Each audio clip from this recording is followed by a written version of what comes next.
Warp Zone.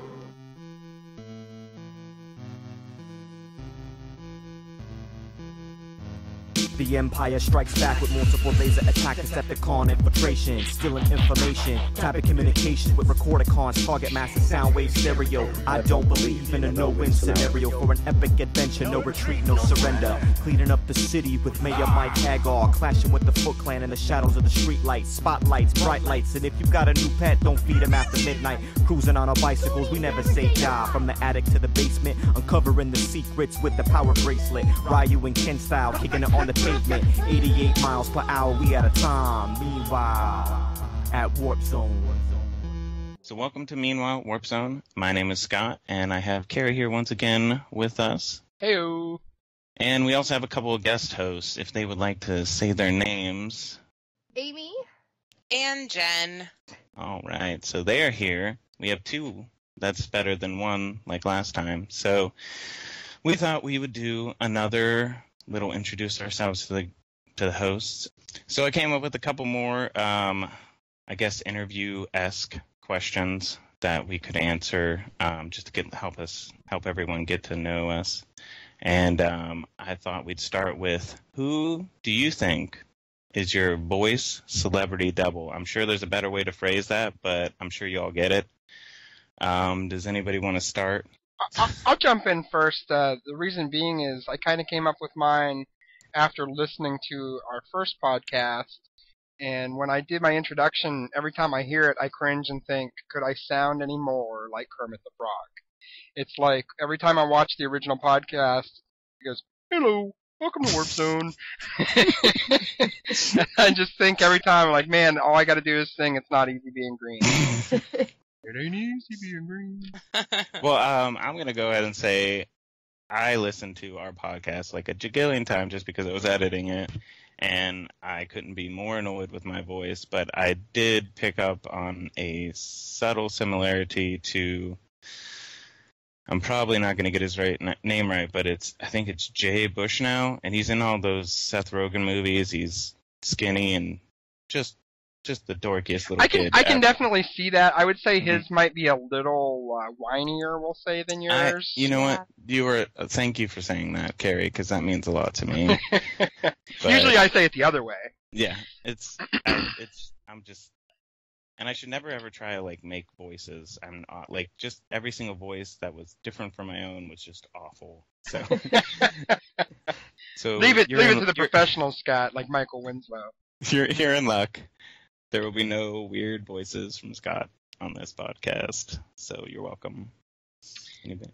All right, ladies, one of you want to go ahead and share who your celebrity double is, voice-wise? I will say mine. I was thinking about it, of course, and I came up with Rashida Jones. She does not have a sexy female voice, and neither do I. It's more on the handsome end of voices. Handsome, My like label's handsome. Yeah, not that's a like, good word. Yeah, not something that a woman usually has. It's more, a lot more deep, so it's handsome. I think you definitely you both have the same inflections. Yeah, like not a typical female voice, I would say. I think you made a good pick. Like, typical. whenever you said it, it definitely made sense to me, but I have a hard time picking for people, so I'm glad that you came up with that one. Yeah. I was gonna say, like, if you hadn't picked one, I do get a little bit of Drew Barrymore. See, just like I a little bit. that too, but Yeah. I don't sound as hippie-like, I think. You Yeah. definitely don't sound I think as- I would go with Drew Barrymore Yeah. over Rashida now that you say that, too. Oh man, I'm blowing everybody's mind. That's You're blowing awesome. my mind. I'm not good at selecting stuff like that. I don't know why. Like, I'm so stoked. All I can think about Scream. Scream. Barrymore's like 3 minutes of fame Yeah. in Scream. Oh, I completely forgot she was even in it. Oh, my Yeah. goodness, Yeah, how you're could you welcome. forget that? Yeah, thank you. I didn't think you Yeah, watched she- movies, Jen Watson. I don't. I watch Scream. And Coyote Ugly. I want to point out, just to interrupt for a moment, because we have to talk about this. Jen has not seen Back to the Future. Oh my God's sakes. gosh, what is even happening right now? I told her May or that may that's not have borderline child abuse, and she Okay. probably has a case against her parents. Holler So- up my. Oh my. I'm going to goodness. give you a second to answer the question that I just asked you, and then you're going to be really challenged when I ask you the next question. But Jen, go ahead. Who is your celebrity voice double? I'm going with Roseanne Barr. Roseanne? I don't think so. I don't know, Jen. Hers is way too Uh-uh. shrill for Come you. on. Do you like pick any teenage young adult boy actor nowadays? That's kind of what you sound like. I don't have TV. You have this I don't have a TV. I don't have a TV. All right, well, you beat me, but I seriously, I don't even know. Help me, please. You said last time you had one, Scott. She definitely I don't know. has You know what? something I to be- had one, and then I don't know. It's Well- just younger actress I'm with. glad I sound young. That's You don't have. Well, that's the Okay. thing, Jen. You don't have that old Roseanne Trilly voice. Like Yeah. that. But I have the crazy laugh, I can see That's that. true. The- Yeah. and I'm very Oh. loud. I don't know if I've Hmm. heard you laugh yet. You probably haven't, Scott. There's a couple not good. variations of it. That's One of them what I- has like There's a few. I do Yeah. that to people. I make them not Yeah, laugh. sorry. But I'm gonna move on for that. But so I feel like this kind of pertains to you the most, Jen. Is why should you be on this podcast Ooh. if you haven't seen Back to the Future. Back to the Future? Oh, it's because I've pretty much been grandfathered into a Carey family. That was a really good. She's got Warp Zone tenure now, so Oh, I she see. doesn't have. Just from knowing them, and for all that don't know, Amy is my number one, which means Carey is right up there as well. I'm like 1.5. Yeah. Well, and I also believe that her story about her turtle dreams. I was going to ask about She that was- because yeah. Are Go they ahead and- Ninja Turtle dreams? Go ahead and Oh yeah, they're Damn right. tell Scott about your Ninja Turtle dreams. Is it Wow. Leonardo or is it? yeah. Rex? That I think No. is the big reason. Like she may be my number one, but she definitely She's a sold turtle it on fan. this. She's a turtle Well- fan, and that's why I wanted to include her on this one was because of the turtle stuff. I can't even say that they were dreams. They might have been more like daydreams or, I don't know, wishful thinking. But I wanted to be. So in my daydreams, I was like, I am April O'Neil, and I break my leg, and those turtles gotta take me down into the sewer and take care of me because I'm April and I have a broken leg. Now, This did you is- break your Yeah. leg on purpose to get taken down into the sewer, or is this a mishap and they're saving you, or were you like somewhere and you're just intentionally breaking your leg? Is this like Vietnam? Where you're... I mean, if I could get back Trying into to my get it. 7-year-old self, I could probably tell you, but It's like a reverse Misery to where you're self smashing your leg, and then like, oh my! I hope there's not some 6-foot-tall mutant Ninja Turtles. I hope some mutant doesn't take me into the sewer. Yes, I do. So this is Yeah. a 7-year-old, or is this yesterday? It could have been yesterday. Don't tell my fiance. Oh my goodness, that's crazy. Well, that's very specific. How about you, Amy? Why do you think you should be on this podcast? Well, you know, Other than you're sleeping with the... the other which one? Oh my! Hi. nepotism. Yeah. You know, there was a 3-way tie on our thing, and I absolutely love My Little Pony. Still absolutely in love with My Little Pony. I actually have a collection of My Little Ponies, the original ones, and who better to be on a show about My Little Pony than somebody that loves them? So It's better that she's the authority than you or I, Scott. That's for sure. You know what? That's true. I mean, she probably does have a considering the length of history that she probably has with My Little Pony. I have more recent, but I do have some older memories of like. Scott is homies. an equestrical. Yeah. I think it's an equestical. Equestical. Well, Carey, why do you think you should be on this podcast? Because I'm kind of like that little kid that'll take his ball and go home otherwise. Done. That was a really good answer. I guess it goes to me. I don't know. I have literally no qualifications to be on it. I mean, I have very little. I don't know. I've lost most of my memory in college for unknown reasons. For unknown. But I have. I don't know. I have little experience in lots of things, so I feel like I have like a wider range as opposed to like specific, honed knowledge like Carey. But I can always play the dumb guy who says, "Carey, tell me more about this." That's fascinating. I made a voice. You did it. You It's on. It's recorded. You are not allowed to edit that out. Not I lied allowed. to everybody. I'm sorry, guys. Yes. I also, like, when I spoke to somebody about the first one, a lot of people said, we're a good pair, and I always like to joke that, and you may not like this analogy, but I always like to joke that you're my Steve Martin and my John Candy. I think it's a fine analogy. It's just I don't want to be the gray-haired guy. I don't know. Neither of those are flattering. No, they're not. I mean, you can either be the gray-haired guy or the morbidly obese guy. Wait, John Goodman? John Candy.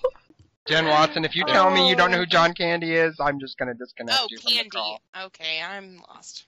You should not. You're stuck on Roseanne still from the previous question. That's Listen, exactly what Scott, it I heard you. I'm done. You're That's dead. okay. So, well, I thought we should talk about the rap that everybody heard at the beginning of the podcast, last podcast, and the beginning of this podcast. I feel like we should kind of give it up for Krypton, aka Josh, who actually co-hosted. He did a Our last terrific pod- job, and I couldn't be more appreciative of him taking time to put that together for us, because as I said to somebody the other day, I was like, I'm not a big fan of rap, but I do like what Josh has done for us. And I mean, how can you not be appreciative of somebody taking the time to make a full intro song for you? And I had no expectation of it being as good as it actually was. It really, I was expecting, he's gonna rap, and Right. He had all these Sound effects. all these pieces, Yeah. these the Goonies Never Say Die, and Yeah. he synced it up, and Yes. it's like He put a all lot these- of effort into it. a lot of effort, and he made a lot of great references, and he really I feel like he really nailed it right on the head with what I was hoping, and I gave him so little to go on. Yeah, and I mean, he knocked it out of the park. he really did. It's a testament to how true nerd geeky he is, just like us, Like, And gets it. expect to hear more from Josh in the future, both musically and as a host on the show. I know for a fact once we have a G.I. Joe discussion, he'll definitely be the authority on that. Oh yeah, definitely. He's the bomb. So, just like last episode, we put a poll on Facebook, and we got a whole bunch more interest and activity, and just more voting, period, on this poll than we did on the last one, which was awesome. Just to see people interested in, making choices to what they wanted us to talk about. So, when after polling was done, I clicked on results. Lo and behold, it was a 3-way tie, and we begged people to Break choose the one tie. over the other. And it got more votes, but it remained a tie. Yeah, I kind of think that it was almost like as we were asking for the tie to be broken, anytime some tiebreaker came through, it seemed like the other ones got voted for immediately afterwards. Yeah, they're kind of- compensating. I think Yeah. I think it's a testament to how, and I know I've said testament at least 3 or 4 times so far, but to how diverse the fans are, at least to your Facebook and your store as of right now, and And that's a good hopefully. thing. That's Yeah. cool.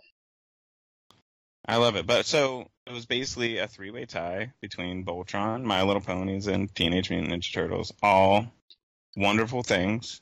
And so that's why we have Amy and Jen here to kind of give us a lady perspective on certain things. So we're actually going to separate this into three different parts, three different podcasts, just because of the amount of content that we ended up getting. And I feel like we should start with Voltron. Does anybody have any first memory of Voltron in this? Am I the only one with the... I remember watching it sporadically as a kid. When I was really young, I remember watching it. I have a couple of funny stories actually. One time I remember watching it. I was supposed to be babysitting my younger sibling, which I was probably 8, and she was 2. And if this sounds terrible,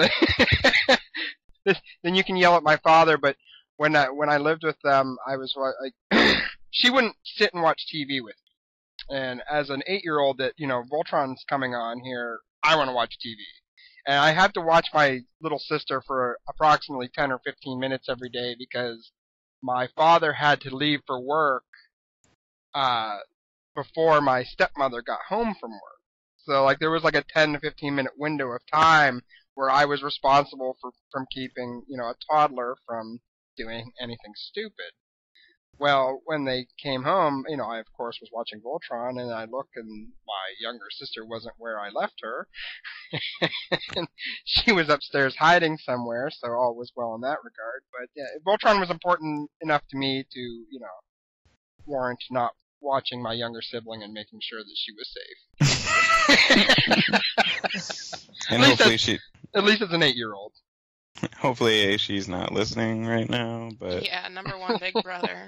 Number one. Well, my first memory was, and it might be a little weird, it's not, I don't think it's very climactic, but I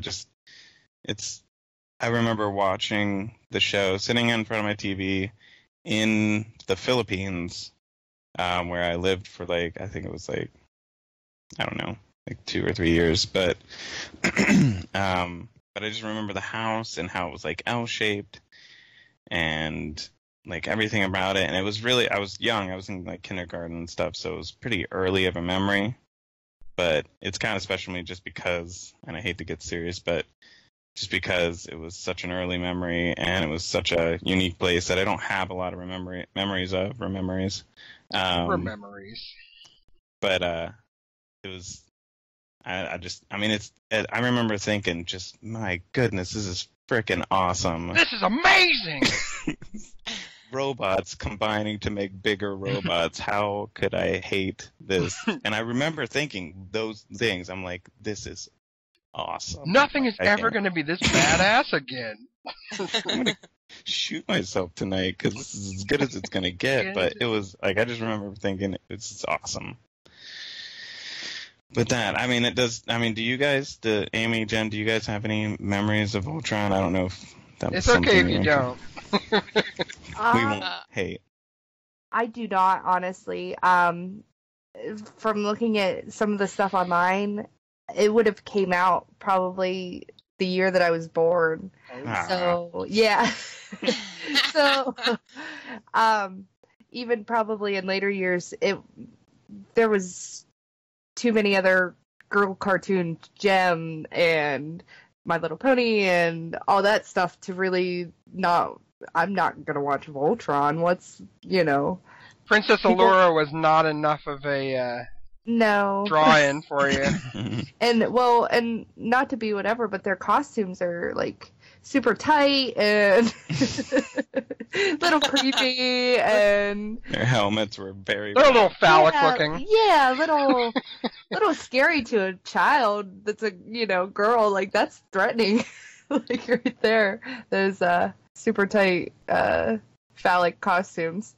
And even though they have a girl in the show, I kind of always remember them treating her like crap. So am I mistaken in this, Scott? I remember you're not the person you replaced. We hate you.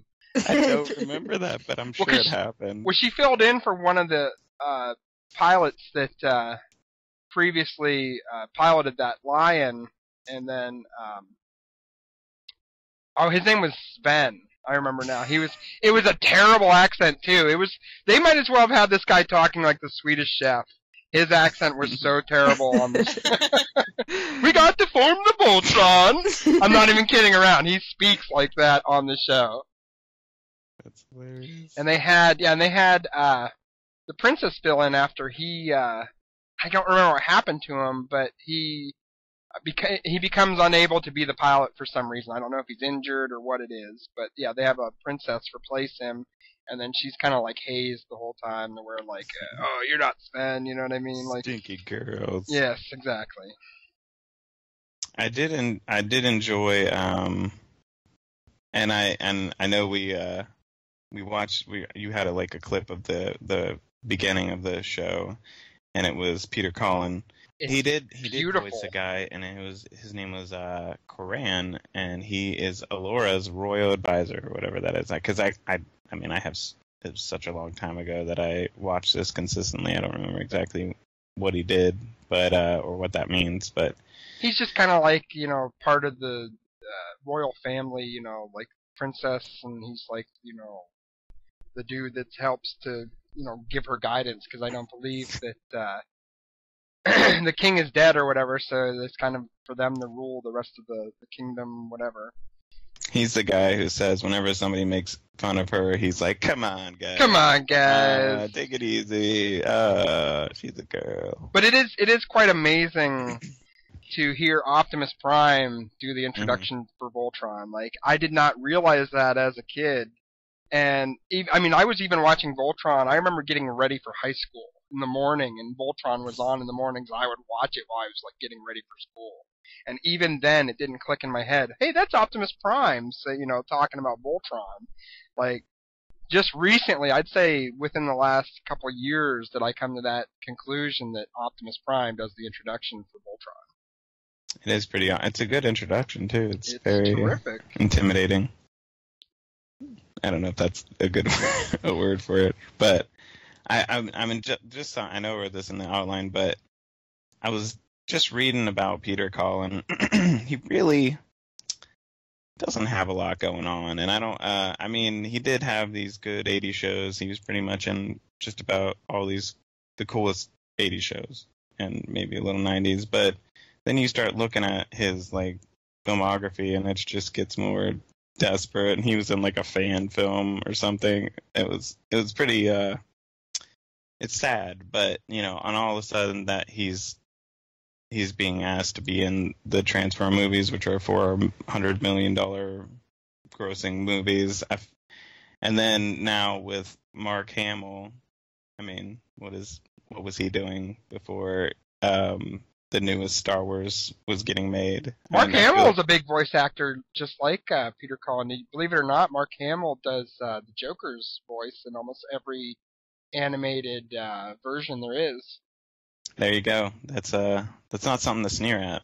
No, that's pretty big. He's also, I believe he's I can't remember if he's a Green Goblin in one of the Spider-Man or the Hobgoblin, but I do believe he's one of those characters as well. And I'm just pulling this out of my butt. I don't have it up in front of me or anything, so you'll have to fact check me on that. I probably won't, but I just feel like they run parallel as far as their career as being pretty awesome, and then super, super lukewarm, and then, hey, we got attached to something that's kind of awesome. I think voice acting is getting to be a bigger thing now, though, too. Not that it, hasn't been in the past, but I think it's much bigger now than it was in the past. But just an example, the new Guardians of the Galaxy, which Amy and I took the kids to see last week, Vin Diesel Oh, yeah. Is Groot. And what was the other one? Bradley Cooper is Rocket Raccoon, which he actually, I'm honestly not a huge fan of Bradley Cooper, but he did a great job as Rocket. He must have been doing a kind of a voice too, because I wouldn't have recognized him as that actor. But he did a terrific job as Rocket. But going back to Vin Diesel, he only says, "I am Groot." That's how he communicates with everything. Like when he's talking to Rocket, he'll say, I am Groot. And then Rocket will respond to him like he knows what he said. Like, all he says is, I am Groot, with different inflections and different tones of voices. And, Rocket, he gets it the whole way along. Like, everything he says is, I am Groot. And he's like, yeah, you'll get your share of the money, like. And, like, but it turns out that Vin Diesel recorded I Am Groot thousands of times. I bet he did. Not only did he record it in English, he also did every version for every language version of the movie that they released. He did all the other languages. And Amy pointed out to me something I didn't know. For some reason, he decided to do it while he was on stilts.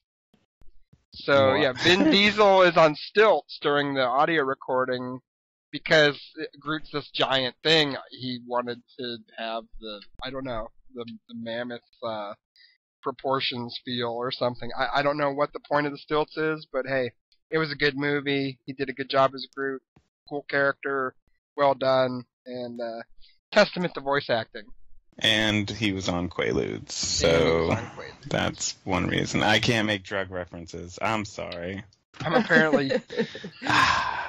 We watched another movie where they talked about Quaaludes, and they don't produce those anymore, so maybe... Wolf of Wall Street, that's all they talk about. Else, Quaaludes. They go right to Ben.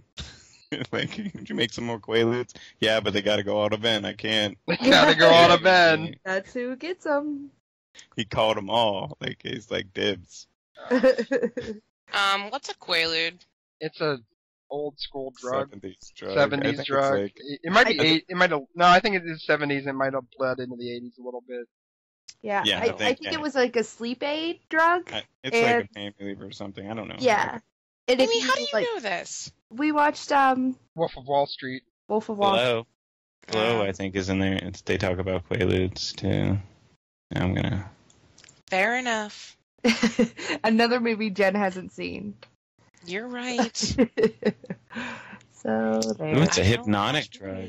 Gives you hypnosis. Oh, I might have to try that. It's a sedative, treatment for insomnia, and a muscle relaxant. So now we all know what Quaaludes are. Thank you. I figured somebody listening wouldn't know what it is, and I will be the guy to ask. And you're welcome. So let me ask you. Now you all know outdated drugs. I'm sure there's something better out there already, so don't even worry about it. That's okay. You want to be a real hipster? Start doing Quaaludes. I only do vintage drugs. I was gonna say something just like the retro drugs, just classic. I like to, since they're expired, I like to see what'll happen. They made my penis fall off, but it's all good. It's really alright, because the sensation made me forget about it. Should we talk about Voltron anymore? We probably should talk about Voltron a little bit more because we barely mentioned it. Well, I was going to say something. I was asking Carey about it the other day because I truly didn't know much about it. But I thought it was interesting that, it was one of those cartoons that came from another country. I can't remember what you said. Yes. Oh, yeah. It was originally produced in Japan, and then it was dubbed for the United States. Yeah, so they brought it over and just essentially, took out the, tracks and put in American voice actors and didn't change anything about it. And it's interesting that they can, do that where something that interests kids over in Japan just come over and, there's probably multiple cartoons that did that.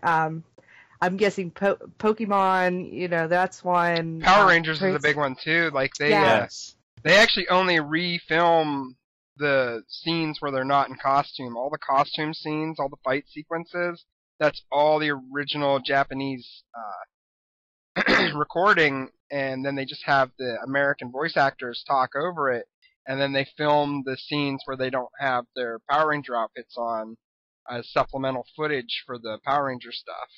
Yeah, so there's most likely not the same storylines that they're using. Same thing with like Voltron. They actually re-edited and they cut out a lot of the violent, because apparently it had a lot stronger violence. They're a little than more it did. lenient on stuff like that in Japan than we are. Let's destroy our children with this violence. But they re-edited, they redid the voice, because I guess they don't have to worry about matching up lips to voices anymore, because it's obviously a Japanese import. But there's a lot of, I'm sure people realize there's a lot of comparisons between Power Rangers and Voltron as well. Oh, yeah. You have the you have the separate vehicles, piloted by people in similar costumes, and that form together to form, a Megazord or a Voltron. And I always, like, when Power Rangers came out in the United States in the was it mid-90s, I was like, this is just a rip-off of Voltron. I had no interest in Power Rangers. I was a little older then, and that's exactly what I thought. It was like they made a live-action rip-off of Voltron, but it turns out, that's the complete opposite, whereas the Power Rangers have been around longer than Voltron in Japan. Yes. And that was just when we were getting Really? them. So, yes, Power Rangers predate Voltron. Whoa. Okay, that's pretty crazy to me. Yeah, the Japanese version does. Yeah. And so they just took old footage of these people dressed up like monsters fighting each other, reshot like American actors, and then dubbed it. Well, Carey, you obviously didn't like Power Rangers, but I watched the shit out of that show. Like, I love that. I did too. I never did got into too. Power Rangers. It just wasn't my thing. Man. Yeah, I didn't get into Voltron at all, but Power Rangers, heck yeah. Shit. Yeah, it's fucking awesome. I love I it. remember playing that stuff in the backyard. Throwing some kicks and some punches at some other kids. Heck Yeah. you know, I'm the pink one. Yeah. Bitches. Everybody wanted to be the pink one. I want to be the Yeah. pink one. Sorry, yellow one. Yeah, the yellow one didn't. She was like, I don't even know. Shouldn't have belonged. Oh. Was she the Asian? Yes. Yeah, she was. For the time. But it's not even just that pink, over yellow. Yeah. Hands That was a down. big thing. Am I mistaken? Is Power Rangers kind of subvertly racist? The yellow one's the Asian, isn't the African American guy the black one? Yes. Yeah, I think Yes. so. Oh. And the white one's the red. Oh my. Red-blooded white man. Oh goodness. It's not cool. And Not cool. the nerdy guy's the blue one. But I think they switched up the actors so many times that everybody got a chance to be a different color. Yeah, I wrong? that's true. The way they Yeah. started out, though, they were going super racist. Well, they ended up PC, so let's give them that. They said first Everybody got a chance. first season we're going super racist, but after that, We'll see if anybody notices. We're gonna make that up. And then the storylines are identical to Voltron. It's like, well, they're both identical to each other. I'm not trying to say one's copying off of the other, but it's like, okay, so we have this villain that shows up, and he's wrecking up the place, and then, they show up in their individual vehicles or, fight them in their suits, and then as the fight progresses, something makes the monster get big, and then they gotta form Voltron or Megazord and fight it like that. And then wash, rinse, repeat, that is every episode of Voltron and Power Rangers. But do Power Rangers, did they have their own individual suits, or they just formed? They were just by themselves with their helmets on, fighting, and then they grabbed. I guess that is true, but they were separate entities, which is weird. Like that they never fought as them. It's just like, nope, this thing's only a bird until for 3 seconds during the transformation into Voltron or into There's no Megazord. possible way this could be useful outside of being formed to make an enormous machine. That's right. Same thing with Voltron, And for me, there's older versions of Voltron. Like, it's not something I'm familiar with, but like the Lion version that most people think of when they think of Voltron is actually the third version of Voltron that there is. It's not. Well, the thing is, it's the first one to come out, but they had a way of naming them to kind of tie in the fact that not every season isn't going to be about the same robot, because they're basically taking different Japanese shows. Like they took Voltron. Well, in the United Go States, we only got the Lion Force that I recall. I don't remember. There's a second season of where they're vehicle based, and they're in the mid universe is what it's called. Okay, Voltron Far Universe. The second season, mid universe, all vehicle based, and there's like 20 of them or something. No, there's not 20, but there's a lot, and it did not do well at all, and because people liked the first one. And then they had a near universe, which is basically closer to Earth, that they had planned to do with this other Japanese show, completely different from the other two, and those two were different from each other. But it never happened because the second one was so unsuccessful, because everybody liked the first Voltron. They didn't like that they were changing robots, basically, from what I understand, which I thought was really crazy. But the only one I have memory of is the Lion. That's Lion. the only one that I'm familiar with. Is the Lion me too. Force. But I read a lot about it, and I thought they had a lot of like backstory about it for it not even being released. It was kind of crazy, but Jen, not to put you on the spot, but you were probably the one that was the least familiar with Voltron. I know you watched a little bit prepare for this. Do you have any impressions from? I know it's a little different watching something that's a vintage cartoon. If you've never seen it earlier, when it was originally on, it's kind of different going into it fresh. For sure. I mean, not that I don't like vintage cartoons, because when I rewatched some Ninja Turtles, I, kind of felt good, had some good memories. And as far as Voltron goes, and maybe because I'm a female, it didn't interest me whatsoever. And I kept just thinking about anime, and it wouldn't hold my attention. I tried like twice, and I couldn't even get past it. But hey, as long as you got Optimus Prime setting it up, that's all that matters. Yeah. First question, how drunk were you? Were you drunk enough? No, I actually wasn't drunk. Oh, man. It was a school night, as in work night, and I was just laying in bed, and it would not hold my attention.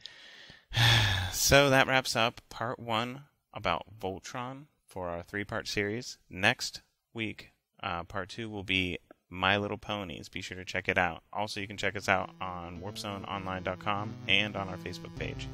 Thanks a lot. See you guys later. The Empire strikes back with multiple laser attack, Decepticon infiltration, stealing information, tapping communications with Recordicons, target massive sound wave stereo. I don't believe in a no-win scenario for an epic adventure, no retreat, no surrender. Cleaning up the city with Mayor Mike Hagar, clashing with the Foot Clan in the shadows of the street lights, spotlights, bright lights, and if you got a new pet, don't feed him after midnight. Cruising on our bicycles, we never say die. From the attic to the basement, uncovering the secrets with the power bracelet. Ryu and Ken style, kicking it on the pavement. 88 miles per hour, we at a time. Meanwhile, at Warp Zone.